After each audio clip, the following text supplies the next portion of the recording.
So, all right. So, welcome everyone to this month's AI in Construction. As you guys, some of you may know, twice a quarter we do something where we talk to folks that are really applying AI in project workflows, and then once a quarter I'll do more of a briefing that's about the technology and so on. I've known Document Crunch for years, actually. Josh and I were talking about his company. He's been on my podcast and so on. So super excited to have them on today to talk about a few things. The core of what we want to get to is that it's great that ChatGPT can do some things and LLMs can do some things, but what we found at the link and what Document Crunch has found on their end as well is, you need to put it on rails, so to speak, because ultimately you're trying to give people consistent, reliable answers as opposed to creative and sometimes, shall we say, variable answers. So before I go too much further, Will Maurer has joined us. He's the Chief Product Officer of Document Crunch, and no better person to talk about how they're continuing to craft useful products out of these incredibly powerful technologies. Will, you want to do a quick intro? Sure. Thank you. It's good to have everybody here and to be able to talk to you. Thank you for having me here. I am Will Moyer, the head of product. Like he mentioned, at Document Crunch. I've been part of the organization for over 2 years now. So about half the ride, actually. It looks like. I've actually been in construction software for quite a while. Was part of a company earlier in the BIM space, Assemble Systems, that's now part of Autodesk, and have been a part of maybe some areas in bid management and others. I really love the construction space in software. I'm very happy to be able to be a part of this very fascinating and fast-moving space of AI and being able to apply it to construction, because it's really certainly a great opportunity for us right now. And there's so much exploration, and I love exploring new ideas and new tech and bringing it to real world workflows. So that is a big interest of mine. I'm glad to be able to have that opportunity here. Looks like somebody wasn't getting audio. Can you all hear me okay? I can hear you fine. Okay, great. Yeah, that may just be something for their issue. There won't be video right now. You're just seeing us talk. In fact, I'll probably unshare this and you can just see some talking heads. Will may be sharing some things with the product if that's appropriate. So what I wanted to be able to do today, as I mentioned, is talk through what it takes to actually create product that works in construction workflows. A good way to start with that, Will, is can you talk about where you guys were as Document Crunch, let's say 18 months ago? You were still using AI. You weren't really using generative AI because no one was, 18 months ago. So you had a baseline of what the product could do. Talk a little bit about that so that we can sort of set a baseline and get into what you then did after that. Yeah, so we were really early on focused, and are still very much focused on what we can do with some of that deeper AI learning, that modeling that can really provide a lot of well-defined insights into what, in our case, your documents have in them. So those deeper learning models that are very point solution based, very specifically focused, that's something that we still rely upon now, even in the age of LLMs being now, because we've tested out how LLMs do that same type of work on the same topics that we've worked on, and we have seen that we outperform them pretty significantly. Not only do we outperform them on a regular basis, but we also are faster to find that same stuff in the same way for every document. It still makes the most sense for us to apply those well-trained models to those like larger documents over and over and over and over and over, because that is the highest accuracy that you could possibly get for finding the same stuff in documents over and over and over in the same way. So that all to say, for those areas of contracts and risk that you want to find on a regular basis in the same way, let me make sure I don't miss this topic. Maybe make sure that I know that, maybe where changes in the work are discussed every single time I get a new contract in, I want to look at it in the same way. That's what that highly trained stuff is really good at finding, the highest accuracy possible. But when you start to get into items, what's great about LLMs and this new capability is now we can open it up to what about the stuff that we haven't defined? What about the nuanced approaches that your company yourself have to say changes in the work or to certain liability provisions or how you do things on the types of work that you do? Not everybody runs hospital jobs. Not everybody runs, government contracts. And so in those cases, it starts to open up, like, how can we apply our space and the ability that you have to find certain types of pieces of information and contracts over and over, and then really be able to pull those things together to provide value for a particular person, even more so than we'd ever be able to do before. So let's zoom. That's great. Let's zoom out a little bit because not everybody on the call may know deeply what Document Crunch does, and I think you've just given some pretty specific examples of ways you've solved problems. Can you talk a little bit about how Document Crunch is used in workflows? Yeah, so there are a few main parts of construction that are governed by the contract. There's everything in the we always break it down into two sections, like what happens before you sign a contract for a job you're about to start, and what happens after you sign a contract.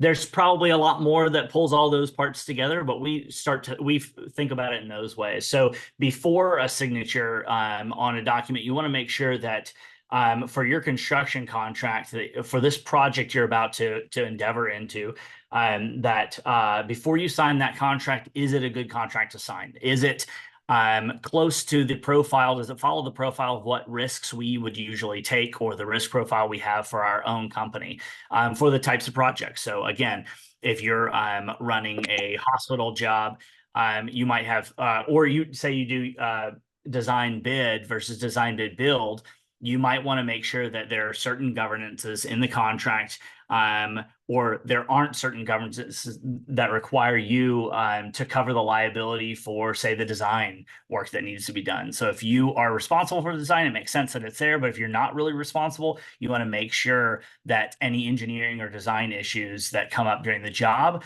you won't be responsible for, but you can at least get some ability to adjust to changes in that design as it happens. All of those things are governed by the contract. That's one specific example. There are many examples here, but when you start working a new job and looking at possibly bidding out or running a new project, there are a lot of questions you're going to have about what the risks are, what's missing, what is there on that document, and governing that job. And we find all of those important pieces.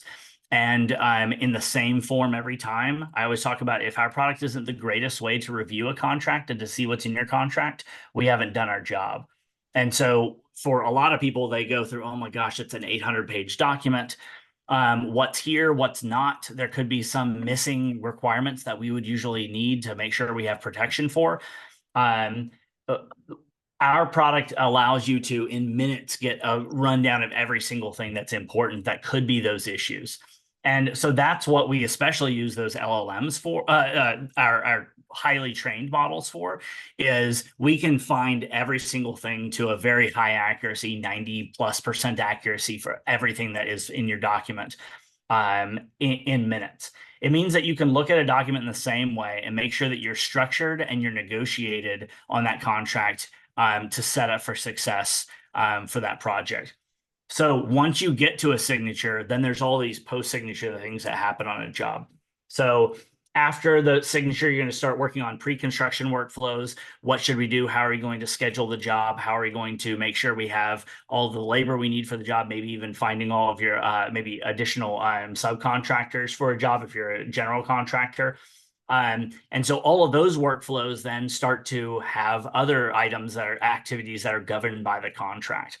And so what we do then is we find those same issues, but specifically orient the issues that we can find for you for the purposes of everybody actually executing that job. When you start executing and running a project, you don't really care as much about things like, well, what are the underlying financials of the company that's going to possibly underwrite this job or pay me. You care about how am I going to get paid? When do I get paid? And so all of the work that we do then is to find those parts of the contract, orient you to those most important activities that are going to be governed, and then make sure your team is running the job by the book, especially once you start construction. So one of the things I want to point out is, in earlier things I've done, I will often draw a distinction between deep learning, which is sort of what we now think of as classic AI, which is funny since it's 10 years old, and more modern generative AI, which is, has also been around a little while. What I'm hearing you say is, for lots of what you do, deep learning is more accurate and more reliable, and that's what you've trained for more years. And when things are variable and you're trying to kind of deal with some new things, generative AI starts to make a little bit of sense. Does that distinction make sense to you? Yeah, there's really just to more, I would say it's about what you can control and what you don't really have the ability to control, because the environment has different aspects of it. So there are some things that, like Josh, our founder, and our other founders, there are certain things that they know are consistent for every single job. Those are easy for us to train, and so those are the easiest to get the highest accuracy for, right? And then there are other items that are specific to areas and spaces that you care about, like, say, for example, hospital construction that might be highly regulatory, or even like California law versus other law. And so those are going to be the project specific items, in which LLMs are a little bit more capable of being more elastic or more flexible with how they respond and how they are thinking about the contract at hand. But to your point, you can't, I believe is your question, you can't rely on that flexibility too much, because it could get wildly inaccurate then. Okay, well, if it's going to think for me, or if it's going to do some thinking, or or look through the contract and make some insinuations or some judgments, to what degree is it doing that for me?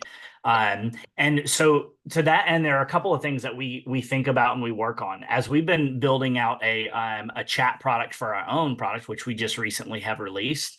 That chat ability is excellent, because what it does is effectively allows you to converse with your contract, talk with it as if you're talking to a legal person on your team or a back office person. Just ask it questions. Now, by all means, it is not a legal expert, and it never should be replacing your legal experts, but it certainly can get you over the hump and get you some sense of a better sense of really what kinds of initial questions you have, given the context you have.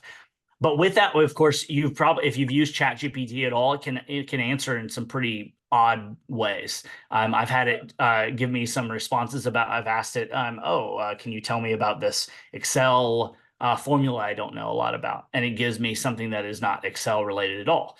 Okay, well, that's not very helpful. But when you're like me, not a legal expert, it's hard to tell the difference between what is real and what is correct and what is not. And so what we do is, any answer that we give in chat, we also show our work. We give you a page number to go and reference to find where we found that information, so that you can trust that speed and get that speed and accuracy and capability of the chat product. But it's also doing the best it can to answer and giving you the response for where it gave you the answer. Just like we were all asked to do in high school or earlier or later. Please show your work and give me the references below. In this exact same way, we can point you to where it is in the document. So if you do need to validate, or if you're not sure you trust it yet, you actually do get that foundational, cement of where we found that information in the contract. That makes a lot of sense. And I think, one of the things that we often talk about is the difference between probabilistic software, which is what LLMs are. I mean, all AI is, but LLMs are particularly so, versus deterministic software, right? And I think what I'm hearing you say is, when possible, you want to be as deterministic as possible. So, this equals that, period, not this equals one of them. How do you think about that as a product guy who's, looking to build something that's useful? Yeah, what I would first say is that it is not comfortable for us product and engineering people, because it is not a this plus this equals this scenario. And so But at the same time, I would say it's also incredibly powerful, obviously, and so we need to do the best we can to really harness the good parts and block out the challenges and the potential risks there. So so for us, we look at where the inputs that we can respond to so that it's the easiest for the user possible.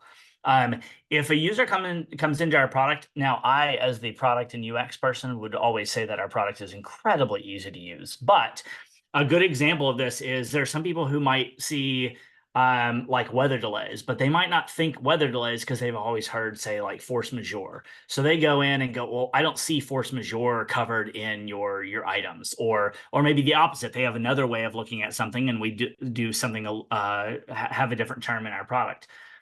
They can go into chat and they can just very comfortably and easy just go, okay, where are the force majeure issues, right?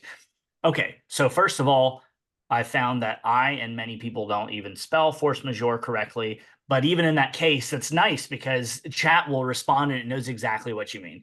It will find those weather issues, delays, all those types of considerations in the contract and can respond to you and give you that, again, that reference in the contract to where it is so you can go and do the finding that you need to. But what's great is that we also have the ability to start to catch some of those questions. Like, say, for example, you did do a question about weather delays, or in the case you're running the project currently, executing the project currently, and said, "Oh, I have a flood in our area. I don't know how to handle this. What steps should I go through according to the contract?" It can respond with a lot of those steps. But if there's an opportunity for us to do even more, then and go, okay, well, you're asking something about that topic. Let me either provide you more explicit links to that area in our product that talks about weather delays or scheduling delays or how you handle notices, or even provide ways to provide notice for you automatically. So we know that you're talking about delays and floods. So here are the steps you probably need to go through according to your contract. But that also means that you might have an interest in generating a notice for the owner so that they know that you have to adjust the schedule, or you might have to have those delays. So all of those things are then possible. So wherever possible, wherever we can, we're going to be keeping it open and unstructured, that undeterministic space to provide that access to people. And then anywhere we have the ability, like we've done with our models, or that we're starting to add on these jobs to be done focuses, when we can recognize things that people are working on, or it looks like you're asking this, much like Google might ask, we should be working on capturing those workflows and then handling those very strongly or as well as we possibly can so that you can go through very common workflows as easily as possible. I love that point, and I want to tease it out a little bit. This idea that the LLM sort of more variable, more flexible interaction creates a pipeline where some things where you start to see them more and more, they look like they're worth the investment to really, do in a more deterministic way. I'm going to stick with that terminology for a little while. But you said strong, and I think we're saying the same thing, that you've trained a more definitive model to be able to handle it when you see something more and more. Are you starting to do that where again the LLM sort of thing becomes a pipeline, and you can filter a few, a subset that says, okay, we want to be able to handle these really well because they're common enough that they're worth the investment? Yeah, absolutely. That's certainly how we're thinking about it, and that's one of the things that we really value from our customers is any feedback that we can get, and also just feedback from use. We've seen a lot of great, interesting conversations happening with chat, and we can ask our customers about, like, where are you getting value and what kinds of items have you started to poke around, and where is it helping your teammates. Now, each person in the conversation, especially as this gets more broadly used, you're going to have lots of different workflows. There's no way we're going to be great at every single workflow out there, but we can also now see what are people asking about the most. And we can use that as kind of a way to learn about what would be most valuable to our customers, which is something we do without LLMs. So it'll be great even with LLMs to do that as well. But yeah, we're learning a little bit about that there. But then we also know that we have opportunities to start to help people build their own models, even outside of just LLMs, but just in those more strongly deterministic more focused models, well-trained models, that those will enable us to offer even more support for customers as that gets a little bit easier. As LLMs can find different items and different topics, and we see that those are relevant to people, then we'll be able to start using that to train our own system, either to find that information in those topics better in our product, or to strongly or deterministically handle some of those workflows. One example of this that we've seen even before LLMs was after the pandemic happened. A lot of back and forth and craziness in the logistics world, of being able to get materials to jobs, and then prices started increasing, and everything became a lot more variable than it was in the past. And we started seeing this, that people started putting material price clauses, or talking about material price escalation clauses, trying to protect themselves so that if materials significantly fluctuated after the initial bid was agreed upon, that there is some protection for everybody, so that they could get recouping for those costs. So we trained our models to work on material price escalation. And now in our product, you can see we well handle that topic. So it's always a combination of some level of customer feedback and usage feedback that helps us do the job better. But then LLMs will also help us get a lot of that understanding of unstructured topics, and then we will be able to build even some additional tech to understand a little bit more category based on how we can improve that going forward. That's awesome. So I'm going to pause for a minute. We've had some great questions in the chat. The first one I want to get at, Jonathan asked to define LLMs, and I'll dig into that. So, folks, when we talk about AI, most of the time until recently, we were talking about deep learning, which is where you put a bunch of data through things and you train it to do something. And some of what Will's been talking about is effectively that. A version of that is you're taking an existing natural language processing model and kind of fine tuning it off the top. LLMs are what ChatGPT is, or it's what's under ChatGPT. They're also deep learning, but they're massive, like orders of magnitude larger, and trained in a new way. It's actually architecturally different from classic deep learning. Again, it's funny that I use the word classic deep learning when it's like a decade old, but it's meant to look at passages and parts of sentences as opposed to just the next word or the next piece. So when we talk about LLMs, you can imagine in your mind we're using the same sort of thing as a ChatGPT. When we're talking about other models, it's a little bit more like Siri still kind of is, and some of the other AI that you might have heard of 5 years ago, or really until about 2 years ago. So those are the two main things we're talking about. The other thing that Will has been talking about, and is, again, I'm building software myself, so sometimes it's not even an AI that you're using to find things that are really easy to find. You might be using keywords or versions of keywords that help to make the problem smaller. One of the points about AI generally is anything you can do to make the problem smaller means you need less data and you can be more accurate. So that's sort of the theme of today is, and we've been digging into it. How do you think about software as a product, not, hey, I've got an AI, let's see what we can wrap around it to do cool stuff. And a lot of what Will has been talking about is exactly that, is that they're into it now, and they've got a pretty solid team that's been working on just this for a while. So they're starting to get quite sophisticated about how they use one type of tool with another type of tool. And the open questions or things that are less clearly defined, that's where the LLMs make sense. And then if they see 20 of those, they say, hey, people are doing this a lot, let's move this over to some of the more tried and true and more controllable, for lack of a better word, options. And Will, I want to ask a question from Paul here, because this is a quick one. Topics that aren't covered in the contract, does it provide counsel on those aspects as well? It's more of a product question than an AI question, but. Yeah, so first I will say we would never call ourselves counsel. So definitely a big distinction for us, and that's actually a distinction that ChatGPT and others are saying as well. Like we're doing the best we can to guide or to orient and answer what we can, but would never consider ourselves actual replacement for counsel. But that to be said, to your topic question about other topics, yes, really a lot of we actually do a lot of work to frame the answers and the way that it can answer you, because we don't want to go outside the bounds of our space. We certainly want to be careful about saying we're even counsel for the space that we're in, but we certainly don't want anybody to believe that we have expertise significantly outside of the area of construction and contracts, because that's our big focus for our customers. But that being said as well, yes, it can really look between the lines. So there are a lot of things that we find out of the box, and most of the time those 45-ish provisions that we find out of the box are everything that people need. There are always things that people go, oh, but there's this one topic that might be between these other topics, or instead of how you find insurance, can you find this specific insurance question about maybe liability insurance or some other type of specific type of insurance that's required for the job? In that case, it will answer those questions very, very directly.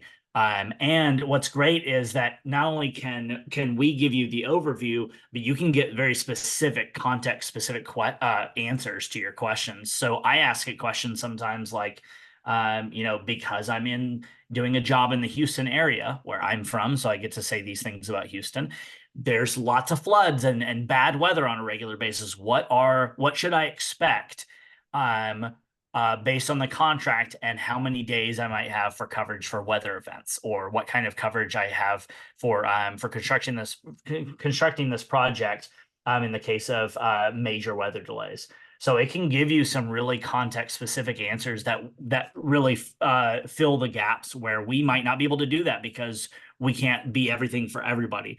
It's one of the great parts of this world of LLMs is that for everything that we've always built software for in the past, like to your point, Hugh, it's all about this deterministic world of somebody needs to be able to do this in the product. Well, let's build this thing so that they can do that thing in the product.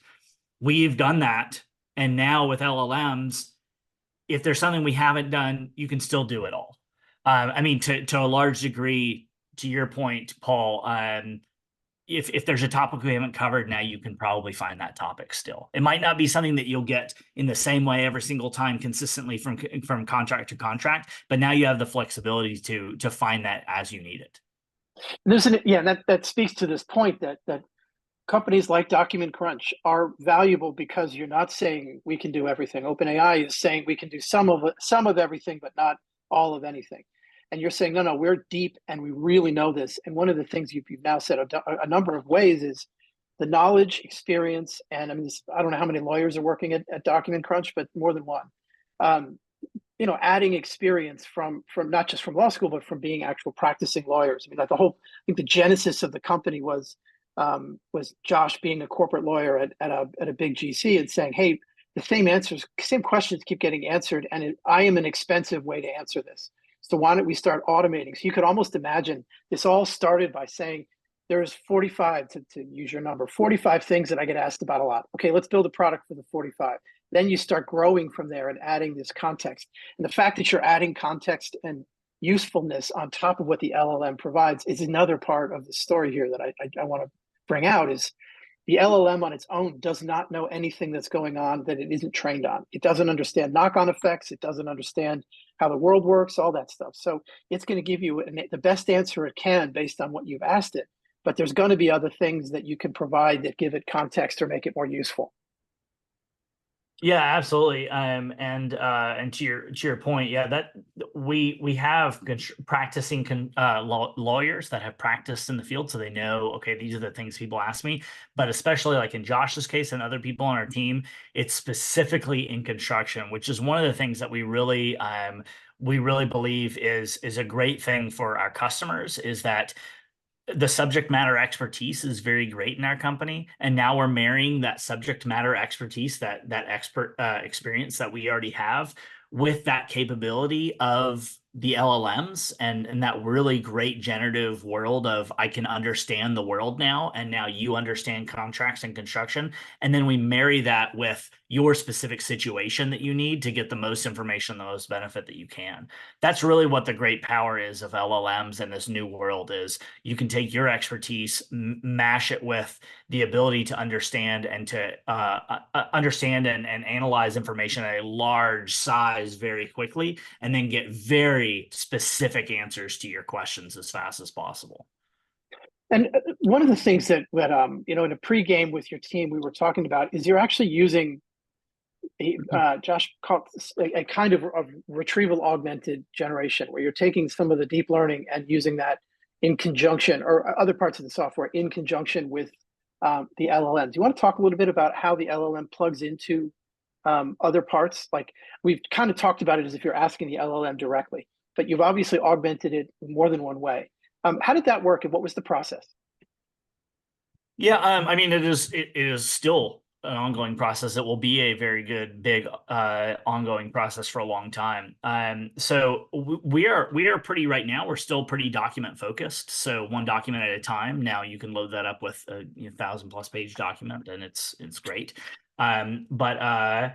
But a lot of the work for these LLMs is, like I said, you're bringing your expertise, which is great. That's one part of the equation. So we build that into the way that we ask questions under the covers, and how we prompt and include a lot of that information and expertise, like the models that we have, right? That we've strongly trained.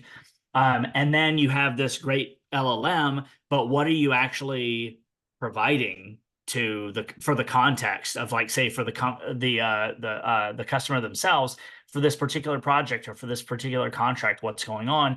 So we have to do the best we can to provide the most relevant information to LLMs, and to include and mix in our expertise.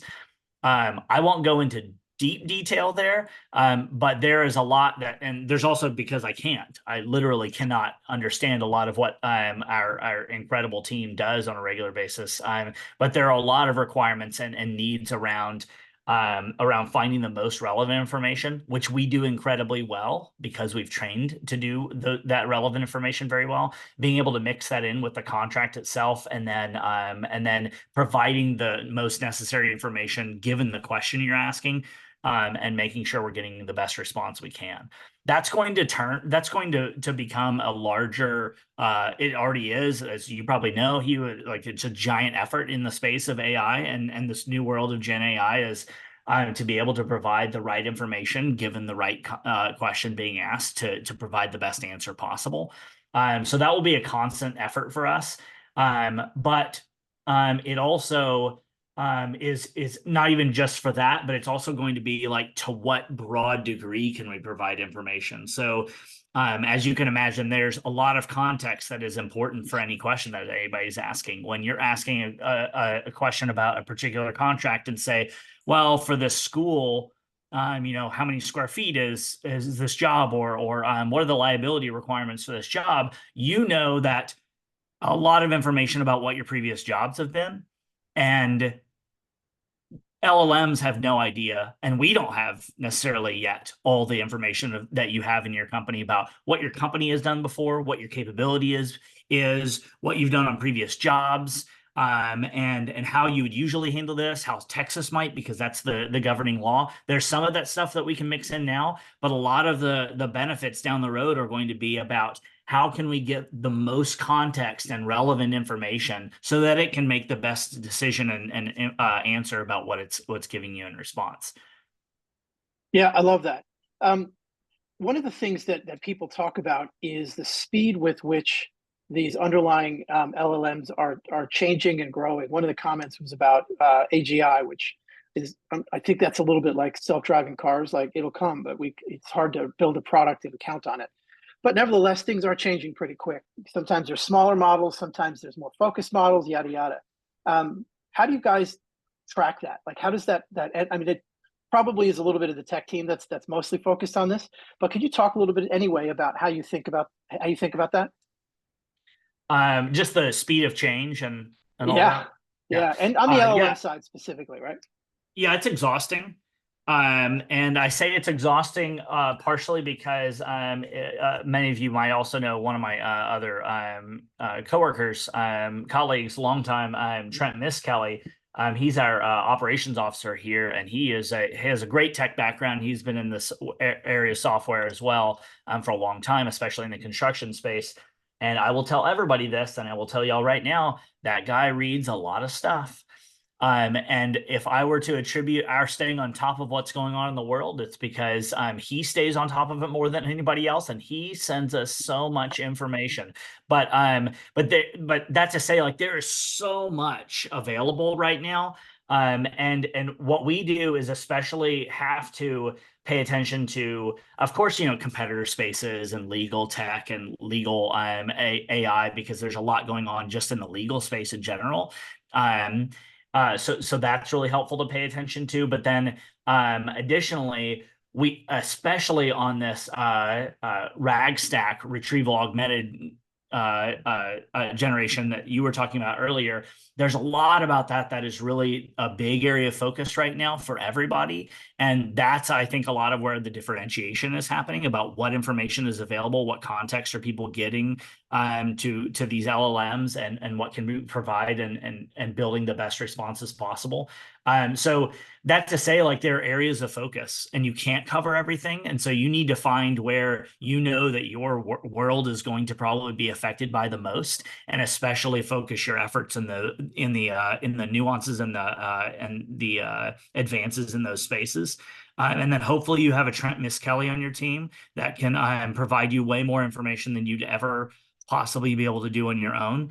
And then you just have to follow the best people in those spaces on Twitter, on LinkedIn, in other places that you can, to find the best wealth of knowledge. Follow everything that OpenAI does. Follow everything that Google is doing with their space in AI and Bard. Follow all of those groups and stay as open as possible right now, because probably the most difficult thing you can do right now for yourself is to believe that the one company in one space that is going to be the winner here. I don't think anybody knows that. So do the best you can to stay open, but also find the areas that are especially focused in areas that you're trying to solve for. Well, also, and especially talking to a product guy, it's important not to get distracted by all that hype too, in that you're looking for a tool. You're not starting with a tool and saying there's got to be some nails out there because, my gosh, I've got a really great hammer. So I think some of what I hear you talking about, and actually why we're even having this conversation, is to keep in mind that you're looking for the right tool for the job. Now, it's true that large language models and AI generally can make new things possible, which is wonderful, and you do new things like you talked about. 2 years ago, you probably wouldn't have been able to chat with the contract like you can right now, right? So it opened up a new capability, but you don't necessarily say, great, we're going to replace everything else with this Ferrari, right? Like it's not great for getting milk or bringing the kids to school. Yeah. So you're going to use the most efficient, most reliable, and hopefully the lowest cost to maintain software and technologies that make sense, right? So the fact that Llama 2 has come out and it does whiz bang stuff, or even better, that it can do multimodal. Well, we're not doing anything multimodal, so it's wonderful that it can make pretty pictures, but contracts don't have pictures, at least not really. Yeah, your point is a very good one, and it's something that we do really have to anchor ourselves to, is especially for us as a company. Not generally speaking, it's a little bit different, but us as a company, we constantly have to refocus ourselves on and check ourselves on what are the fundamental value propositions, what are the fundamental things our customers are trying to do, and to do better and to do faster and easier. And then let's break that into a space of workflows and all of those parts, like I was talking about in the life cycle of a contract, of the pre-signature workflows, post-signature, what goes on. Map those spaces of what customers are doing, not different ways that you think that you can use LLM in the process. Yeah. And if you do that, if you really focus on customer value, then I guarantee you will find places. We've already found a lot of places that would benefit from this, but really ultimately you want to get them to their goals, not your goal of how many different things can we apply this to in different parts of the process, right? So let's we always focus on that first, and where LLMs make a lot of sense, we're aggressively pursuing moving those into our product as fast as we can. So awesome. And that's the game now, is being aggressive and careful at the same time. So Alan asked a question that's, I think, one we can spend some time on here. Some of the point of what we've been saying is that you're not just taking an LLM and throwing a product at it, or throwing a document at it. You're building a reliable workflow. So Alan's question is, what's the main differentiator between Document Crunch and creating your own GPT within the team enterprise? And I kind of gave some of the answer, but I'd love to hear your thoughts on that, because we're going to hear that a lot, and you must hear that. It's like, oh, I can do that now. I can dump it in and it'll give me an answer. It's great. Of course. Like, well, maybe it can, and maybe it's going to tell you, something from another contract. Yeah, for sure. Yes, and we do get this question sometimes, and we will get it more and more. Especially now that we have chat directly in our product, like there is a great question about that. What we do particularly well, like I said, was we have a very strong understanding of a breakdown of what the content is, of what are the areas of the contract that are important and the most impactful in construction. And so because we have that strong understanding, we can blend that with that capability that we're providing with LLMs, like with ChatGPT type products and others. And by blending those two things together, again, we're bringing that expertise and that strong understanding of what is in a contract with the contract itself, and using LLMs to make come to some conclusions, or to answer questions about those things. So it's the mixing of all three of those parts of the expertise together. Your situation, general world, and contracts and construction, and legal topics in construction, and understanding. So that's really one of the big parts of, like, for that chat piece, what is a little bit different. But our product in general is not chat. It is not just some chat piece that has been added to products. We support a lot of great product features and workflows that people have across the construction and especially the contract lifecycle. So when you are doing that pre-signature initial assessment of a risk to do a risk review of your contract, we have that breakdown, but we also have things like standardized process checklist oriented to those most important items of what should I care about, making sure I get to a good analysis or a good conclusion about, is this a contract I want to pursue or is it not? Once you get into negotiation, we also apply a lot of that now directly into Word. So if you're negotiating in Word, we can provide a lot of that benefit and that explanation about what's important and what's not directly in Word, so you can go back and forth with the other party and have that highly supported negotiation process in Word where you do that work. And then beyond that, we have other workflows, especially that we're starting to explore now, post-signature, where say, for example, once you start working the project, we can break down the most important issues on the job and then orient you in the contract to finding answers to your questions. So it could be about chatting with your contract at that point, but it also could just be that you want to get a reference of some specific situation you're handling, or exactly the parties that are involved and notice that you need to get to, or other pieces of information that are directly contractor related. And then because you have all of your contracts in one place with our product, there are all these overarching benefits to getting understanding of what was in previous contracts and getting that intelligence and information back into the process the next time. So there's a lot more to Document Crunch, in other words, than just the chat side, but even chat itself is much more nuanced and capable because of our expertise. And there's a general point, and I got a question I want to answer or ask as well. There's a general point here, and that is, chat isn't a product. I mean, it's a product like, I don't know, like Google is, but it's not. What real software like Document Crunch and my own company, The Link, we spend a lot of time building software around it that makes it into a tool, not just an engine, or not just an undirected thing. So what you're going to find sometimes is when you if you upload it, God forbid, an 800-page document, you're going to get really variable results if it's just dumped into ChatGPT, and it's probably going to be better at the beginning and end and not in the middle, is what we understand. So there's all sorts of things that you do to improve the accuracy and reliability of the answer. Because if you just keep, if you ask the same question, even Sam Altman will say this.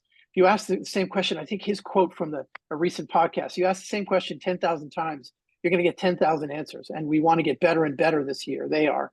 at being able to, compress the number of answers you get so that it's more stable and more reliable.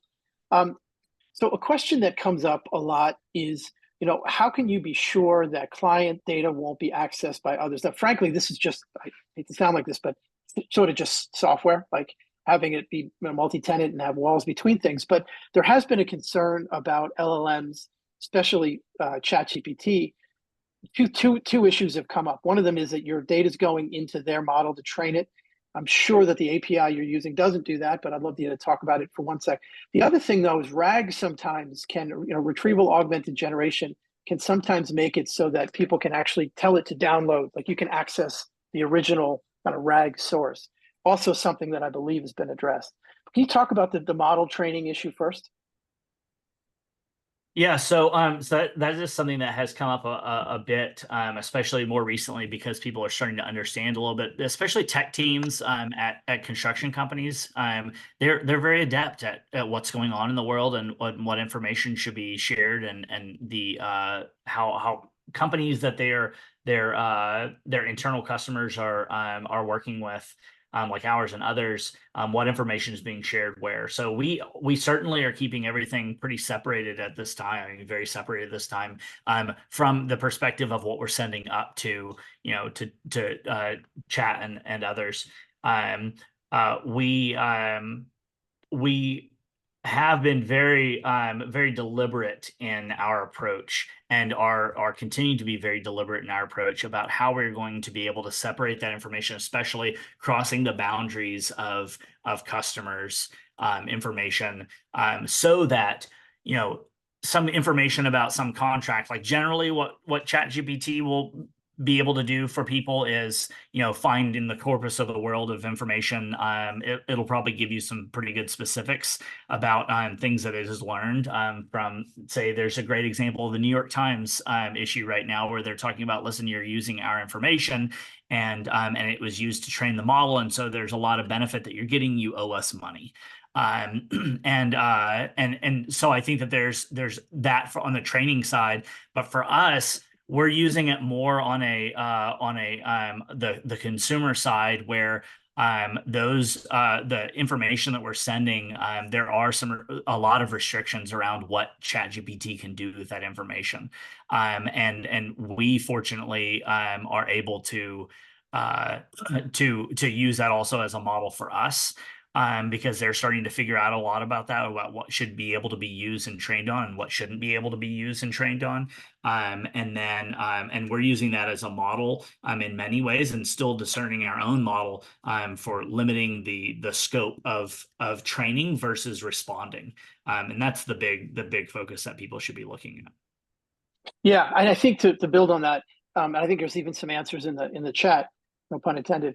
There are OpenAI as early as 9 months ago, I think, allowed you to get APIs that you could build into a product like ours and like Document Crunch that they explicitly don't. Your data doesn't go into to train anything. Otherwise, you're just talking about software the way it anyway would be, and whether Document Crunch uses user information to make their product better is one thing, but from a security standpoint, I mean, if there is a company in this industry who's going to be uptight about that, it's going to be the one that's dealing with contracts. So I think you can have every confidence that confidential information doesn't get leaked. Yeah, and also that point, we are aggressively, pursuing the highest quality SOC 2 compliance standards, and have those in place already. And we'll continue doing that because it is a very important part of our space. It is a very important part of the promise that we make to customers to make sure that we're providing them a great product, but not undermining their fundamental needs of privacy and security. And so, yeah, to the point that Alan has made as well, the ChatGPT team and otherwise do not use their data to train the model. But for what they actually do train the model on, those people, like I was mentioning, New York Times, they have trained, and in some ways they're still trying to understand where they do train, how they need to be able to limit that, or provide restitution for the people who, or compensation for who they have used to train on, which again goes to the point that the advantages of large language models and the benefits of those go to general knowledge, more publicly accessible general knowledge. And that's why products like ours, mixing in your information specifically to help convey context and understanding for your particular area of interest or your particular project. That's why that is so important to really build an opportunity for us to build great products, because it can't know everything about your particular case and situation. We have to provide just enough information to it to answer that at that time. And so that local retrieval information and all that we've talked about, that RAGSAC stuff, that's where that comes into play, because it can't know all of those things, because it can't train on all of that information. And we have to be able to localize that knowledge and then send up what knowledge we can at that moment, right? So awesome. I want to kind of bring this in for a landing and talk a little bit about what we see happening this year, and how folks on this call and that watch this later might be thinking about using AI. Let's talk about generative AI, LLMs, but generally as they go forward. How are you seeing this evolve? So maybe a little bit more specific there. Yeah, we talked about how you're using LLMs to allow people to chat with it. One of the things that is in the air, and you can kind of do it now, depending on how you build it, is actually have LLMs do multi-step things for you, as opposed to just one-off chat. But actually, you can say, "I need you to go do X, Y, and Z for me, and come back with a result." Is that something you guys are looking at? And forgive me if it's in the product now, but that seems like what the agent idea is certainly maturing this year.